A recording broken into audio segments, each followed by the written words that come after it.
the war years. Sadly, in 1939, war broke out again, and you opened your doors to Leeds High School evacuees. The two schools had to operate in shifts.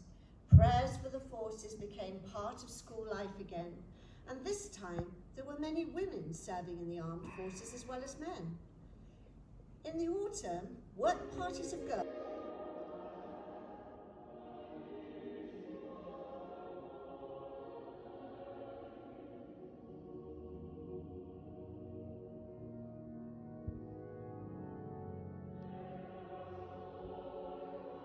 There's someone sniffing there. Kindly use your pocket handkerchief. And remember that you are representing your school, even when in an agricultural setting. Do hurry along, girls. Hurry to the lorry. Hurry.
Miss Saville was true to her word and kept up correspondence right up to the end of her life, aged 92.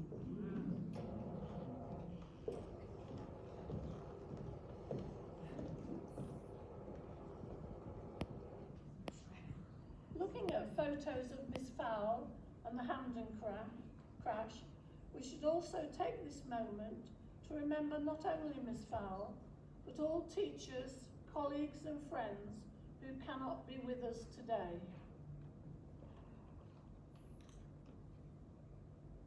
And we say to them, thank you for all the memories we shared.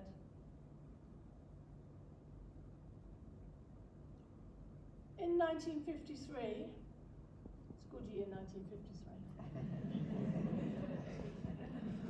the high school celebrated its 60th birthday to meet the need for old girls to find a suitable place to live as they got older and to mark their diamond jubilee in a practical way.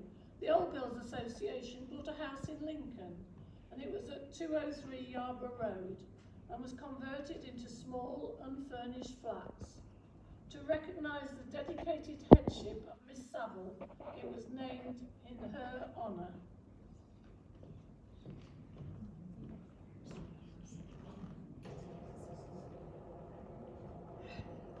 (1943) was a difficult time for Miss Isabel Cleeve to take over the running of the school, and Miss Saville was certainly a difficult act to follow.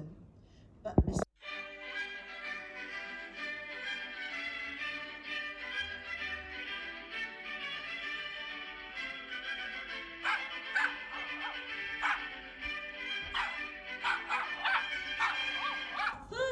On the agenda is the set of rules which I propose to issue to all parents.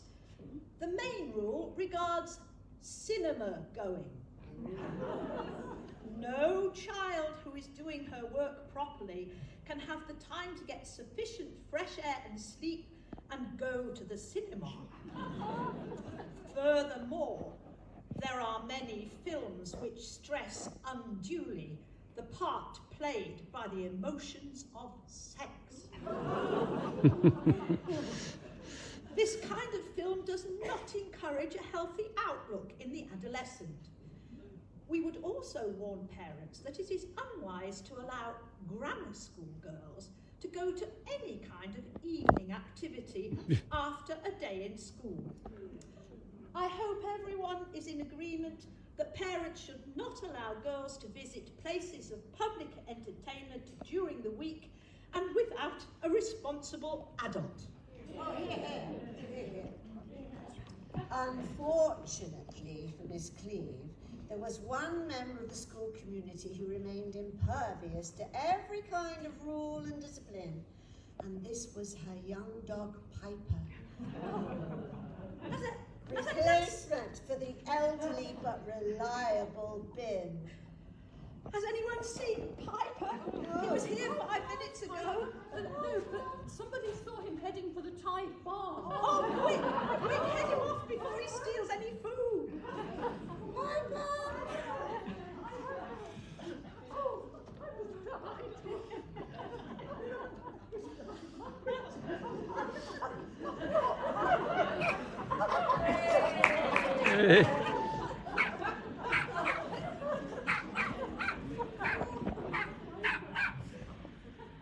I found him. Hey. He's eating a spam fritter.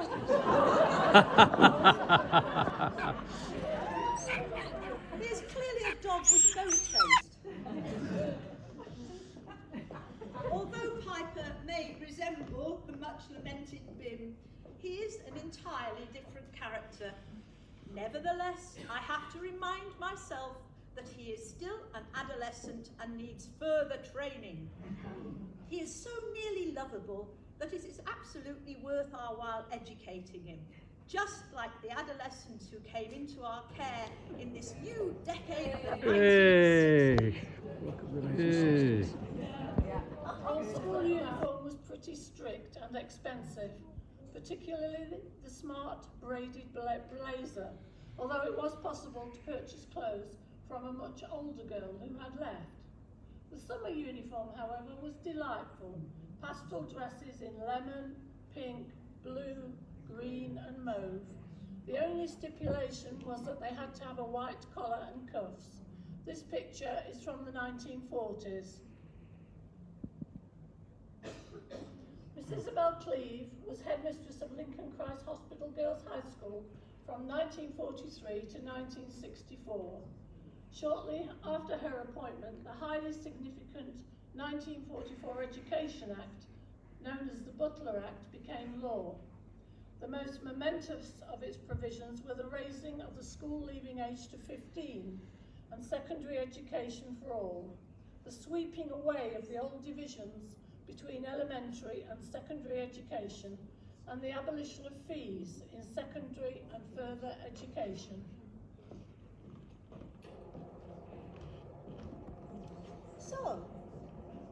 So after the war came many changes for society and for you, the school.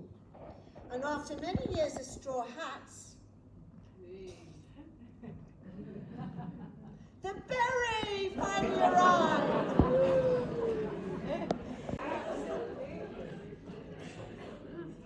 Shall we walk to Gaines along Ragby Road? We might see some boys. Oh, you bet. And I've got a packet of crisps we could share. Make sure you shake the salt properly now. Last time you did it. Oh no. What's the matter? You two girls, what are you doing? Eating in the street against school rules. And you, where's your beret? Sorry, it blew off and I didn't have any hair grips, so it's in my satchel. I'd hate to lose it as I love it so much. Stop trying to be funny. Which class are you both in? Upper 3B. You both get detention for eating in the street. And you, girl, you also get berry DT for being out without your berry. Tomorrow, 4 o'clock, both of you, 30 minutes for eating in the street, and an extra 30 for you without the berry. But, and I'll add 100 lines for you. I must wear my beret at all times. Alongside the strict discipline, there were many treats and outings. The post-war world was opening up, and Miss Cleeve was keen for her girls to take advantage of extracurricular activities, apart from the cinema, and even trips abroad. So girls, where are you off to this time? Where are you going?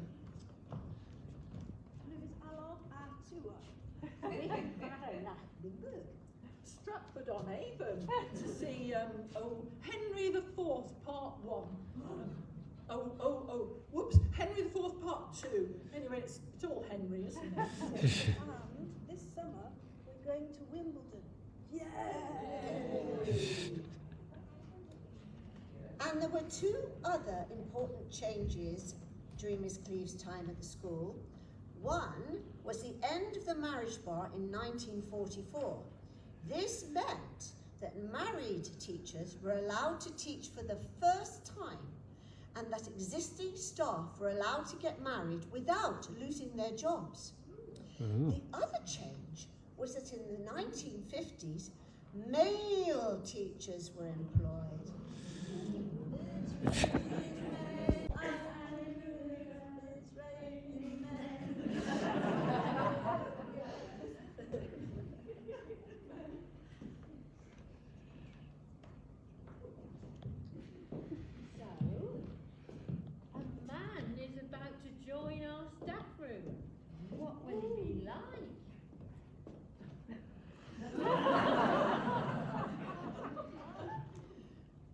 Oh, good morning, ladies. I'm a new English teacher. My name's Cowling. Mr. Cowling.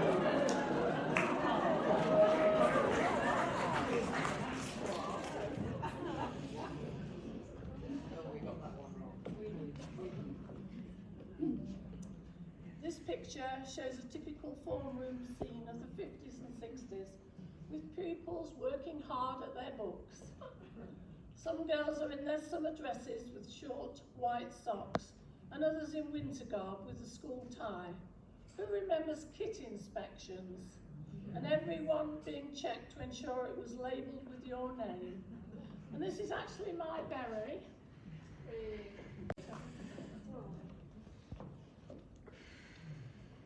This picture was taken in 1960 and shows a group of middle and senior school pupils from LHS on a visit to the Guildhall in Lincoln, acting as host to a party from the Marienschule in Limburg, Germany. I went on a school exchange visit to Tours in 1967, and in fact I'm returning to the area for the first time this year, since 1967.